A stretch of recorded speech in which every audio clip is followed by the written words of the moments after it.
This is Paula White. She's at a conference for Donald Trump, basically. It's what's it called? The National Faith Advisors Summit with Donald Trump. He's actually there. Now, if you don't know Paula White, she was Trump's spiritual advisor in 2016. And you may remember her from such hits as Strike and Strike and Strike. Strike and strike and strike and strike and strike and strike and strike and strike and strike and strike until you have victory. For every enemy that is aligned against you, let there be that we would strike the ground, for you will give us victory, God. Yeah, this is what she did after Trump lost. So that's who we're dealing with right now. She said angels were dispatched from heaven to save Trump, to help him with the election, to fix it. This is 2020, I think. Anyway, let's listen to what these poor fools have to say. So many people don't know this side, so we've taken a little bit of time, because I have had the up close and personal seat in your life, to see God in your life. And we'll talk about faith offices and economy and immigration and everything in just a moment. But, you know, the media attacks you relentlessly, and you've been under lawfare. I mean, Trump does this intentionally. It's not that the media attacks him relentlessly. He wants his name on their lips. This is how he's always operated. He does everything that he can to piss people off and to get in the news by saying, you're not going to have to vote in 4 years. I'm going to fix it. In my opinion, he was saying something that would serve the purpose of sounding insane to everybody that's not on his side, basically, and just sounding reasonably normal to people that are on his side. Like, of course you should vote, but you're not going to have to vote because I'm going to fix it. But you should still vote, of course. I'm just saying it's going to be much better, so you wouldn't have to if you didn't want to. It's kind of a two-sided thing, but more importantly, it sounds bad enough that it warrants getting in the news. That type of thing would end a political campaign before. It has no effect on him anymore. You know why? Because the people that stick with Donald Trump now will be with him forever. They're not giving up on him. They view him as like an anointed person, like somebody special, like, somebody that was chosen by God, like a new Messiah. Some even view him as the new Jesus, filling the role of Jesus.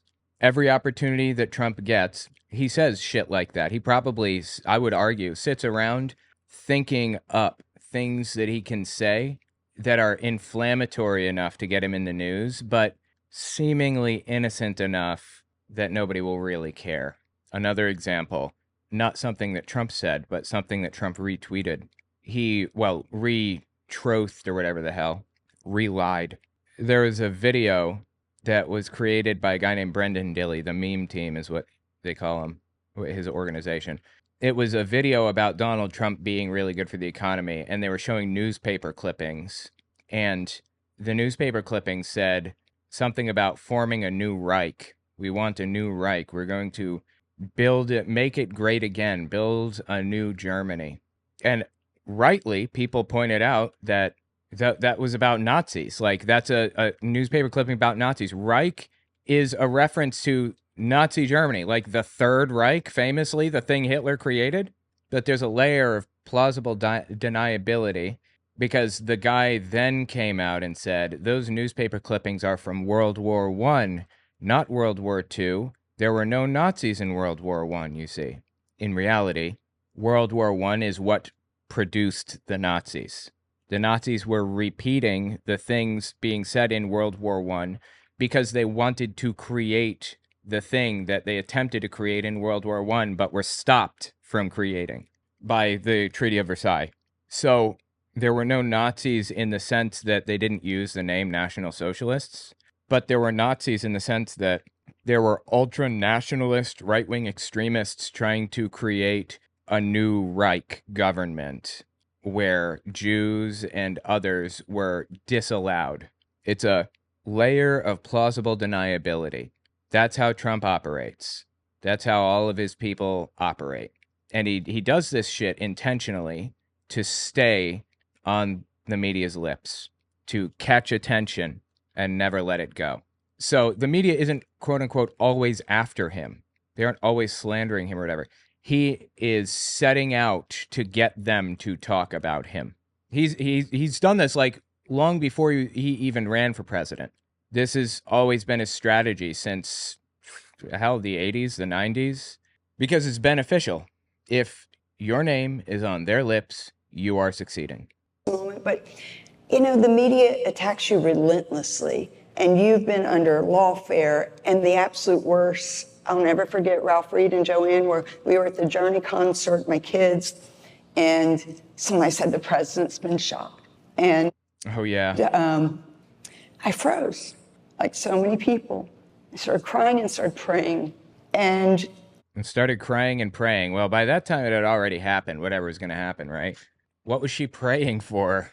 But when you rose up with fight, fight, fight,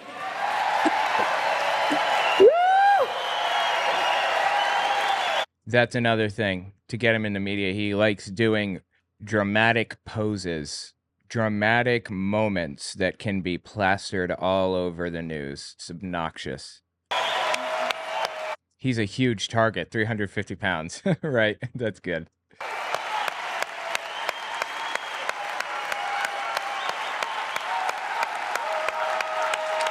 Thank you. I think, Oh my God, he's getting a standing ovation. I think Again, it was all a media ploy. It's just such a joke, bro.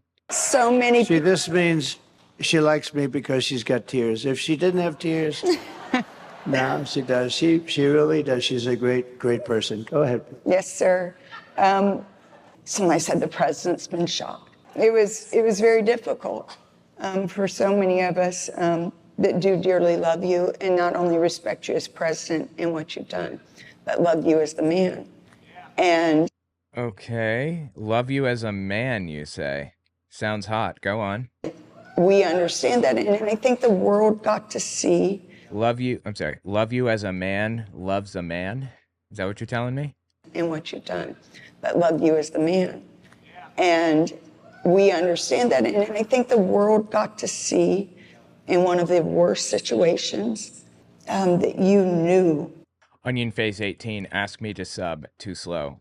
Bro, I saw you say ask me to sub like a minute ago. I'm good. People should only sub if they want to sub. I'm not trying to pressure anybody into it or force anything or whatever. And also, some of the things you said, you sound like a fool. You should probably rethink some of that. And know that that wasn't luck, that was God, because he has a purpose in your life. So share just a tiny bit about God in your life now, and what, because we all have these journeys of faith. We have ups, we have downs, we fall, we get back up, but you have consistently had this deep respect and honor of God in your life. And that day, I think, showed the world when you knew that God saved you for a purpose. Oh my God, dude. You know, that assassination attempt definitely gave Trump the opportunity to turn his whole story into one of like religious extremism. I saw God when I was down there on the ground, and they got that stupid picture of him hiding, cowering. I mean, I'd be cowering too. I'm just saying he was cowering, and people twisted that into him praying.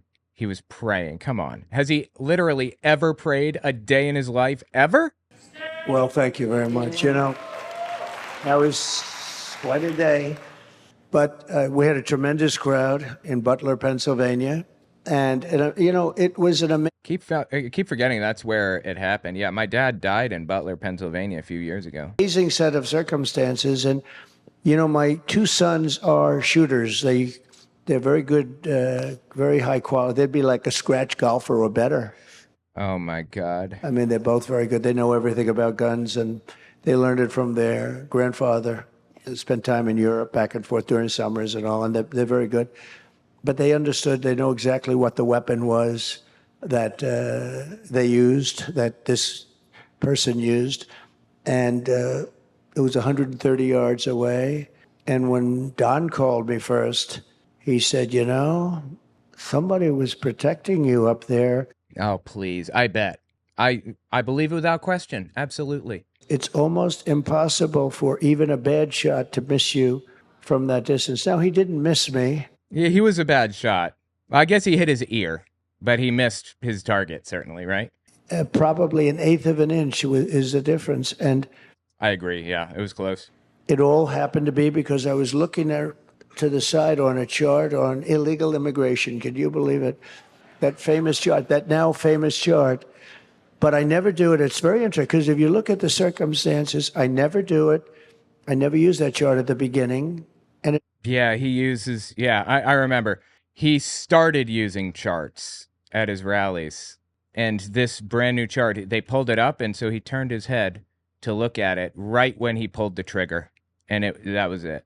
He survived because he's looking at a chart. That is some lucky shit right there. Seriously. it's always on the left. I never do it at the right. And I only Okay. Why do I care which side you're looking at? use it maybe 15 or 20% of the time. I don't use it for every speech. And, I go off teleprompter a lot, which is, I think, better. But it's nice to have a president that can go off teleprompter, right? Oh, my God. Yeah. Kamala Harris didn't have a teleprompter, so she's perfectly qualified. Joe Biden didn't have a teleprompter when he gets into debates and stuff. Sometimes they have teleprompters, other times they don't. I can tell you this, though. I know that Melania Trump used a teleprompter for her speech that she plagiarized from Michelle Obama. You guys remember that? Yeah, Melania plagiarized a speech from Michelle Obama. Seriously. Can't you come up? Is she the one writing it? If she's the one writing it, why don't you hire somebody to write it for you instead of plagiarizing? Why would you plagiarize? From such a high-profile person, for that matter. Find another. We don't seem to be having that. I do not believe it was staged, by the by. I see KJ Doglove saying it wasn't. I'm sorry, wait. I see Van Brigg saying it wasn't staged. I don't think so. I don't think it was staged. I think too many people have to be involved for it to be staged. And when I'm looking at the likelihood that something was like a conspiracy or that it was planned or staged or whatever, the first thing I consider is how many people have to keep their mouths shut about this to pull it off. With Flat Earth, you got to get globe manufacturers, airline pilots, telescope manufacturers, all kinds of people involved in this plot, in this big lie. It's the same with like, I don't know, QAnon, like half the shit they claim. The election stuff, election denial. Too many people would have to be involved in cheating and keep their mouths shut about it for it to have happened, in my opinion. Same with the Trump stuff. They have Secret Service agents, every one of the Secret Service agents, including the one that was fired or resigned or whatever the hell happened to her. All of them, all the way down the chain, would have to have some knowledge of it. They investigated that thing upside down, backward, and forward. And I'm just not convinced that that woman would not have opened her mouth about it. She was destroyed, slandered, and attacked nonstop because she didn't keep Trump safe, basically. That's why I think it was real, because there are just too many people to keep it quiet. That's my take. We don't seem to be having that much anymore. But anyway, so I was talking about something, and I just said, pull down that chart if you would. And I turned to the right very quickly, and ping, and I knew something was real bad. And I went down. I think I was screaming, probably go down, because, I don't think I would have been that. If you see the thing, which you've only seen about 10,000 times, it's probably the most played clip ever. I don't think it's the most played clip ever, but okay, whatever. But if you see it, the move down was pretty fast. And I think I was probably listening to different people, including Secret Service, to get down. But no, I got hit. And, hit hard. And but it was an eighth of an inch. And I was down there, and some things are surreal. He's going to talk about being a Jesus freak now, right? I was asked a question the other day by a big journalist. What was it like when you won the presidency? And in fact, it was Joe Rogan that asked me this question. That was very good. Good question. Oh, my God. I thought it was a good, and I talked about it. It was sort of surreal because all of a sudden I'm riding down to the White House and I'm passing a building that I had just built, a hotel. God, he's such a whatever. Pennsylvania Avenue, beautiful. And I sold it to Waldorf. It's a Waldorf Astoria now. It's nice.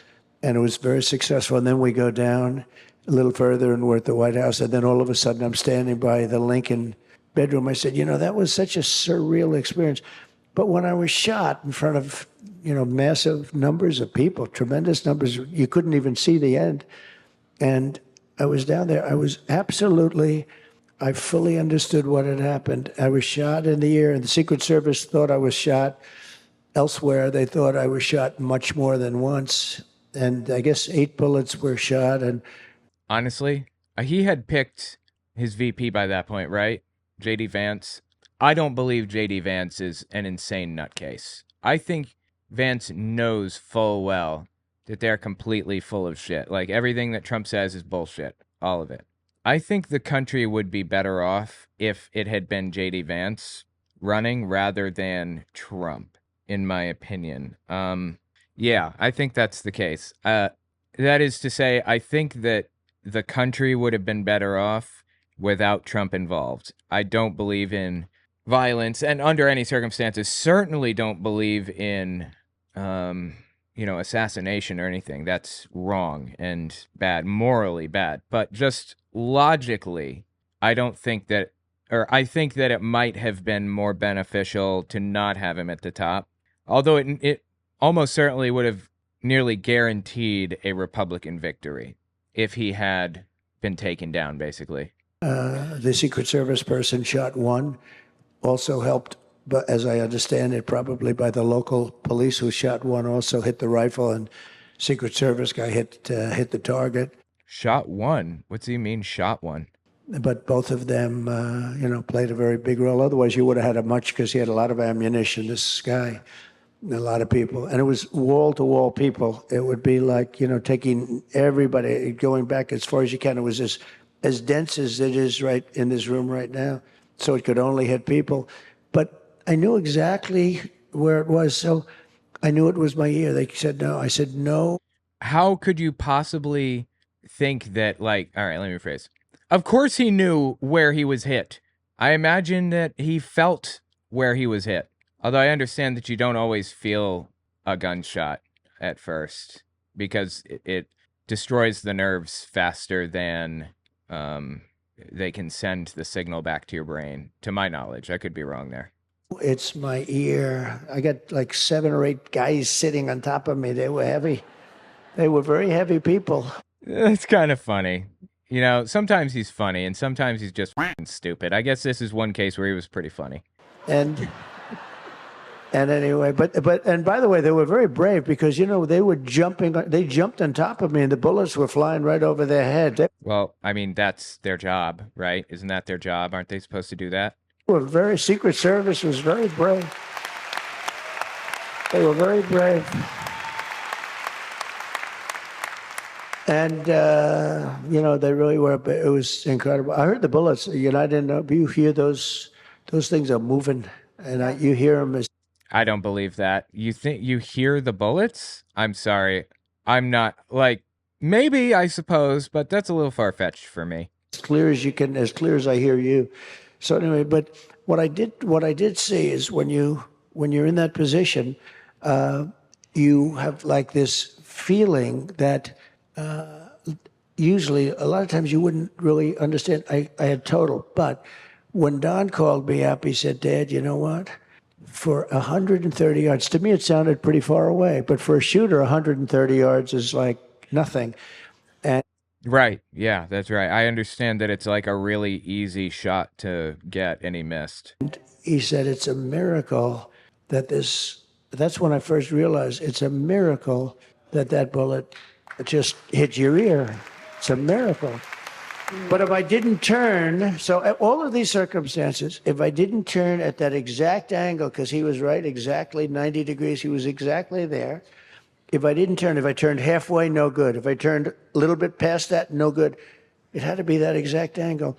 And I was going further, but this was the angle, and this was when the bullet came in, because 100th of a second later, I would have been turned too far, because I was going further, another 25%, because the chart was back here. So I was doing that, and it went by. And he said that, Who's he? Is he talking about Don Jr.? God has to have done this because it's Oh my God. impossible. Think of all the circumstances But it's not impossible. when you think. Amen. Think of all This is like when televangelists say, Trump's going to win. And then he wins. And they're like, it's impossible. Nobody could have possibly known when I knew that he was going to win. So I must be a prophet. No, it was a guess at best. It's like a 50-50 thing. There's a chance that you will get hit by the bullet. And then there's a chance that you won't. There's nothing impossible about this. You know what would have been impossible? If the shooter was holding the gun the opposite direction and facing toward some other target and it hit your ear but didn't kill you. That might have been impossible if the bullet was facing entirely a different direction. Not a ricochet, but actually hit your ear. We're talking about things that are well within the realm of possibility right now. the circumstances, you're turning. That's a big luck right there, right? Big something. Something happened that you'd be just in that position. God. And it was only an eighth of an inch off, right? So it's like, Hey, an eighth of an inch is a lot to some people, okay? I mean, it's incredible. But also, as I said, I'm never right. I'm always left. It's always at the end. I never take it up at the beginning. This was almost the first sentence of what I was talking about, right? What the hell is he talking about now? I'm lost. What is he saying? I'm never right. I'm always left? You'd be just in that position. And it was only an eighth of an inch off, right? So it's like, I mean, it's incredible. But also, as I said, I'm never right. I'm always left. It's always at the end. I never take it up at the beginning. This was almost the first sentence. I don't know what he's talking about. Does anybody know what he's talking about here? Big something happened that you'd be just in that position. And it was only an eighth of an inch off, right? So it's like, I mean, it's incredible. But also, as I said, I'm never right. I'm always left. It's always at the end. I never I don't know what that means. take it up at the beginning. This was almost the first sentence of what I was talking about, right at the beginning, first paragraph at least. And so it was very early. So there were so many different things. And He's talking about where he was in his speech? Does anybody have any clue what he's talking about right now? I'm just lost. Is he just like rambling nonsensically? Is he having a senior moment? I remember Don, and then it was confirmed by Eric. Eric said, I can't believe it. And when I got to the hospital, the doctors and everything was great, unbelievable. But it was, the ear bleeds a lot, just in case you don't want to find out about it. But the ear bleeds a lot. The doctor said like the most in the body has to do with cartilage. I don't know, but man, there was a lot. Okay, I don't know about that. And I said, why does it? He said, let me tell you, before I tell you that, I suggest you go and buy a lottery ticket. The doctor told me that. I'm sitting in the...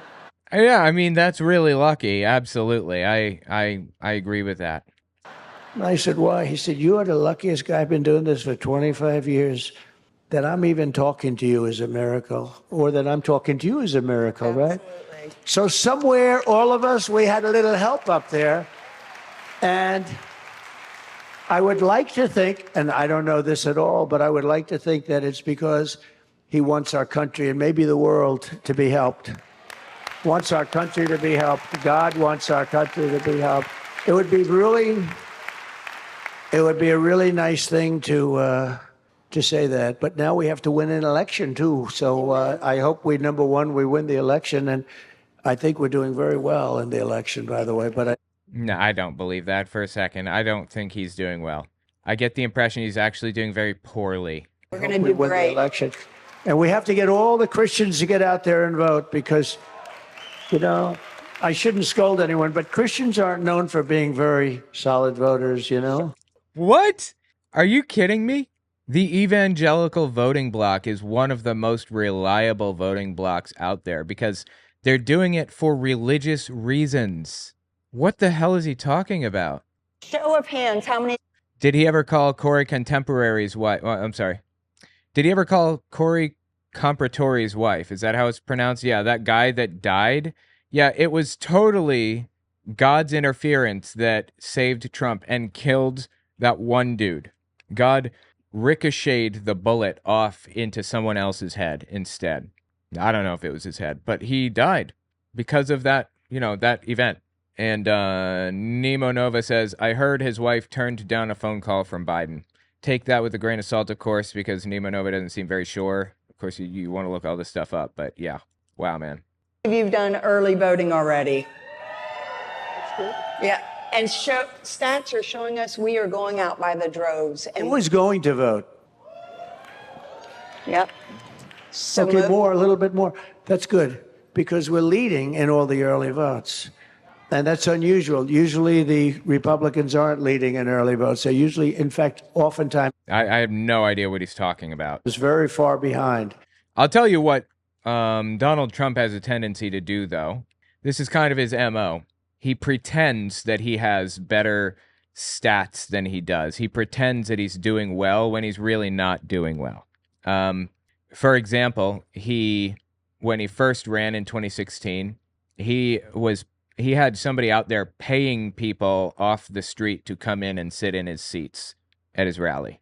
It's because if you look like you're succeeding, then people will be more likely to trust that you are succeeding, and they always want to back the winning candidate, and that's just that's how it works. It's how it's always worked. People will always try to vote for the person they think is succeeding the most. Fake it till you make it. That's like Trump's MO. So anyway, it does not surprise me, like, even a little bit, to know that Donald Trump is faking success until he's actually successful. Nerical, 23 months. Thank you so much. Woo, vote Miki 2024 for the feline overlords. Hill bass treats for everyone. I appreciate that. Yeah.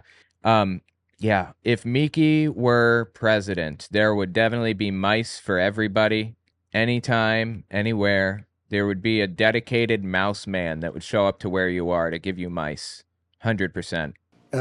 We would be 20 points behind. Sounds like impossible, but then you'd win because they'd come out on, a Tuesday, and everybody would come out on Tuesday.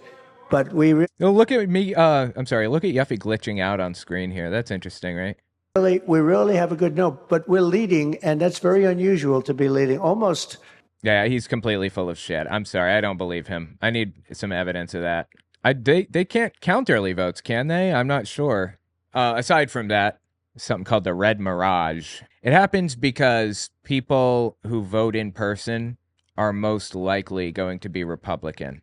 People vote by mail are going to be Democrat. It's been like that for a very long time. So it wouldn't surprise me to find that he is winning in early votes, but I just don't believe a word out of his mouth. I need evidence for it, all of it. I'm sorry. It's not done. I don't know what this is. The Democrats always vote early, and the Republicans always vote late. The Republicans want to see the vote go into the hopper. The old days it was a hopper. Today it's a machine, but they want to see that. Oh my God, dude! They want to see the vote go into the machine. What the hell does he mean by hopper? What does that mean exactly? And so it's great. We have a lot of. Has he ever voted a day in his life? Does he know how voting works? Is he aware that you don't personally put a ballot into a counting machine? That's not how it works, is it? When I've voted, it's just been like a little computer that you tap your selections and it prints it out in a piece of paper on the side. And then you feed that paper into a counter, basically. And it counts up the results. But they also have counters where they put the ballots into the counters and they go through to make sure that, or to count them manually. What is a hopper? Does he mean like a depository? I don't know. People, I was at Penn State the other night. I said, who voted? And they raised their hand. About 15% raised their hand. And the beauty of that is that means that all those other people, then I said, who is going to vote? And the whole room practically raised. I said, I like that because we already have those votes and we're leading with just a small. So we have a chance to do unbelievable things. So I hope everybody goes out and votes. Yeah, get out there and vote, people. It's time. I think I'm going to be doing it today with my kid. I've been waiting for my kid to be ready to, so we can do it together. President Trump, we recognize and believe, too, that God has saved you for a purpose. And oh, my God. That there is a country to save, and as you said, a world. And in your first term, they think Trump's going to save the world. You created the Faith Initiative and Opportunity Faith Office. We fought for pro-life Supreme Court justices. Fake office? Fake initiative, whatever? What is she talking about? Religious liberty, prison reform, second chance. Alice Johnson, John Ponder are here. So many different people are here. Like she gives a shit about prison reform. We had 10,000 faith leaders. Is Alice Johnson here? She's here. Alice, Really? where are you? Oh. Give a big... Alice. I know. I love Alice. And Oh, wow. Hi. yeah. Is it going well? This isn't the time for small talk, Donald. She's a great woman. Amen. You know what should I tell just a second of your story? Because she was put in prison for being on a phone call. She wasn't making it. She was on a call, and it had to do with things that pretty much are almost legal today. Okay, now hang on. Who is Alice Johnson? Here. Alice Marie Johnson, born 1955, American criminal justice reform advocate and a former federal prisoner. She's convicted in 96 for involvement in Memphis cocaine trafficking organization and sentenced to life imprisonment. In June 2018, after serving 21 years in prison, she was released from the federal correctional institution, Aliceville. It's the same name as her? Wow, interesting. After President Trump granted her clemency, thereby commuting her sentence effective immediately. Isn't this the woman that Kardashian lobbied for? Yes.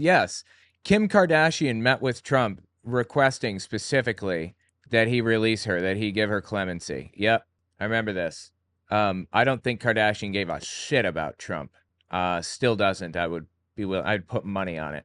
But, you butter him up enough and he'll do whatever you want.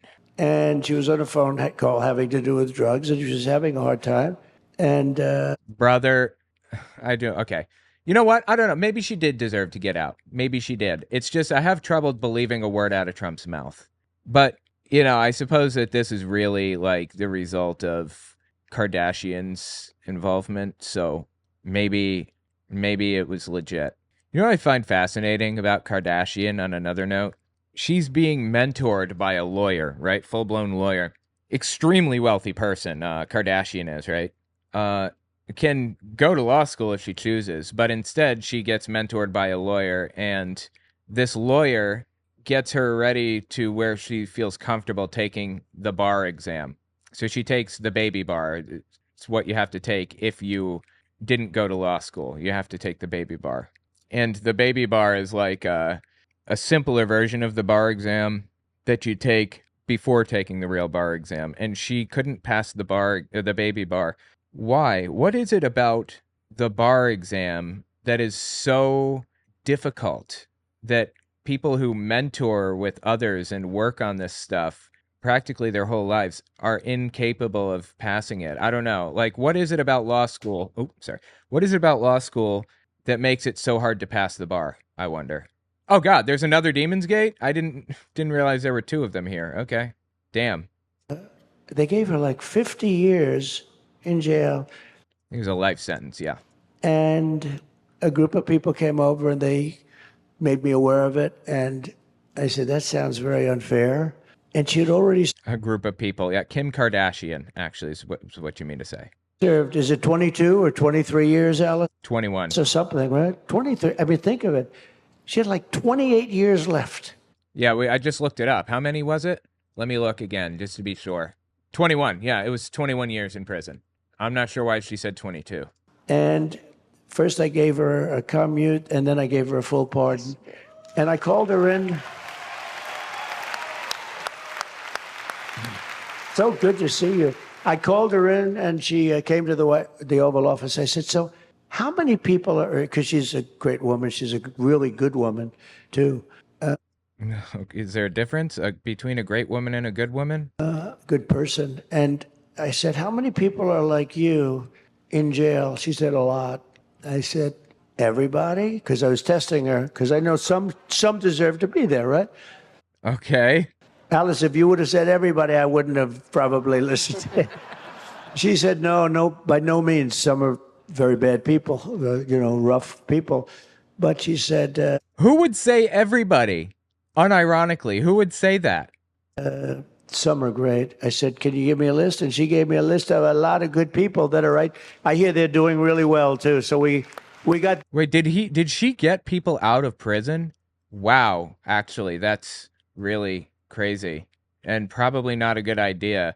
If I had been in that situation, I would have let anybody out who had been nice to me, my cellmates, good people, that type of deal. It's crazy to me that he just like took a list that she gave him and pardoned them. Is that what happened? I'm out of jail too. Great to see you. Thank you. Wow, dude. Great to see you. Thank you. Thank you, Alice. We love Alice. And there's Right. so many things to accomplish, and people want to know when you win, as things come forth, what happens for you in the second term for faith office? What's your administration look like? So, well, first of all, we're going to set that up, and we'll be talking to you. Okay, I love this. This is one of the big problems with Republicans. There is no policy. They have no policy.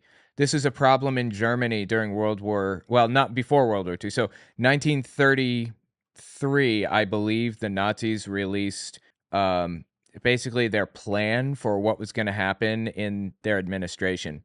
And it was nothing. It was vapid garbage. It was all culture war shit. Like the Jews are taking control of our economic system and blah, blah, blah. It's just nonsense all the way down, all of it. There was no honest policy proposal available. If he had been honest about his policy, he really intended to arrest anybody opposed to him to any degree, arrest Jews, arrest Jehovah's Witnesses and a bunch of others, and force them into slave labor. That was the policy prescription, and that's how he was going to go about improving the German economy. And it worked.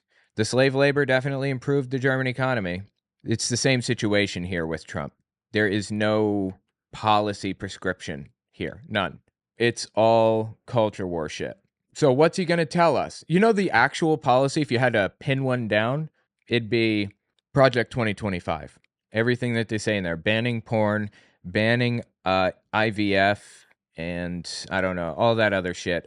Actually, what else is in there, I believe? Forcing people to attend church services every week by legal mandate. Those are the policy prescriptions that will happen in Trump's term, if any at all.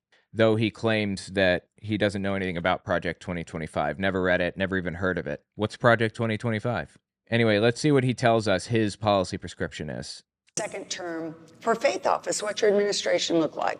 So, well, first of all, we're going to set that up, and we'll be talking to you and all of the people that we just met and anybody else that you think is appropriate. Well, brother, it is 1 week before the election.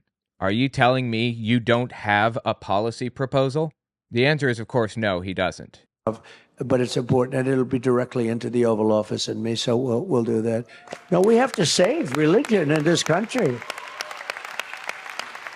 I mean, honestly, religion is under threat in this country, serious threat, and we can't let that happen because I really believe it's sort of the fabric of our country. It's the thing that holds our country together.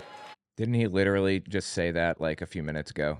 And we can't lose it, and we're not going to lose it. We're not going to lose it. President, I know your time's limited because we're all going to go to the rally tonight. You've got a special invitation to go to the rally, guys.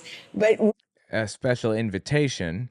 But do they have to pay to get in? Is the question. Do they have a special ticket to get in?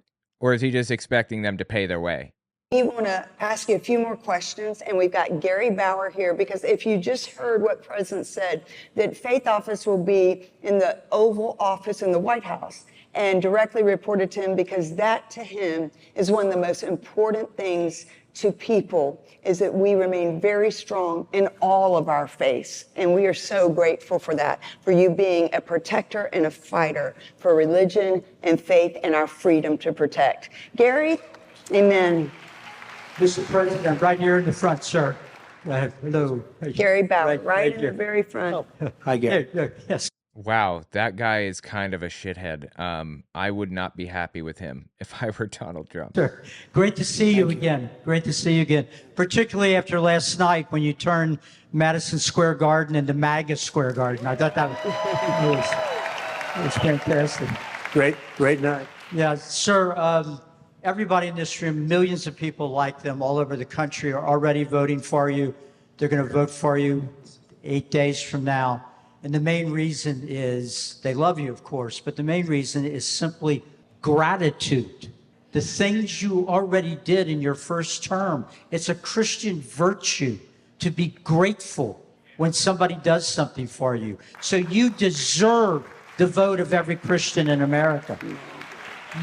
Thank you, Gary. He deserves the vote. Oh my God.